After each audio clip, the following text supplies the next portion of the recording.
Israel Hamas के बीच पहले चरण का युद्ध विराम समझौता और बंधकों की अदला बदली पूरी हो चुकी है और इस अदला बदली में इजराइल ने 500 से ज्यादा फिलिस्तीनी बंधकों को अपनी जेल से रिहा किया है।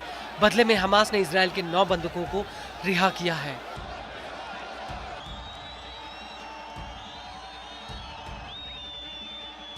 लेकिन हमास को इस अदला बदली का बहुत बड़ा फायदा हो रहा है।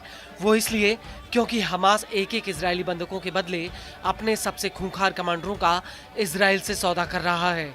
इजराइल को मजबूरी में हमास के सबसे बड़े और ताकतवर कमांडरों को छोड़ना पड़ रहा है। हमास ने पहले जकारिया जुबैदी को रिहा कराया और अब नंबर मारवान बरगौती का है।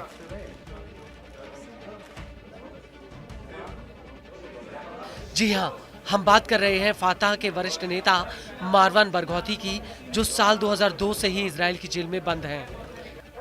बरगौती को फातह से लेकर हमास के भीतर बेहद ही ताकतवर माना जाता है।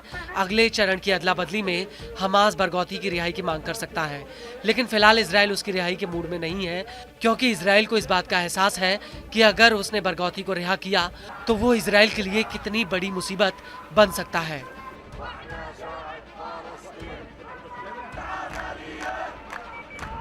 उसकी सबसे बड़ी वजह यह है कि बरगौती ने पहले और दूसरे इंतिफादा के दौरान इजराइल के खिलाफ विद्रोह का नेतृत्व किया।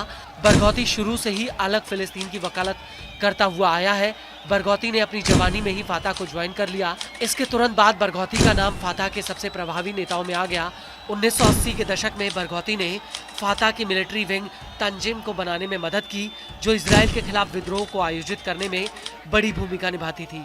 हालांकि इसके बाद आईडीएफ ने उन्हें जेल में डाल दिया और जेल जाने के बाद बरगौती फिलिस्तीनियों में प्रतिरोध का एक प्रतीक बन गए और बरगौती को फिलिस्तीन के राजनीतिक भविष्य के रूप में देखा जाने तक लगा। हालांकि साल 2004 में उन्हें इजरायलियों की हत्या के जुर्म में उम्र कैद की सजा हो गई। हालांकि बरगौती ने जो पहचान फिलिस्तीनियों में बनाई थी, वो सिर्फ फिलिस्तीन तक नहीं बल्कि बरगौती विदेशों में भी काफी लोकप्रिय रहे। डेशमोंड टूटू और जिमी कार्टर जैसे लोगों ने बरगौती की रिहाई की मांग की, यहाँ तक कि बरगौती को संभावित शांति दूत तक बता दिया गया। बरगौती ने फातह, हमास और इस्लामिक जिहाद को एक बैनर के नीचे लाने का काम किया और फिलिस्तीनी भी इस बात को मानते हैं कि वो बरगौती ही है जो अकेले दम पर सभी फिलिस्तीनी दड़ों को एकजुट कर सकते हैं।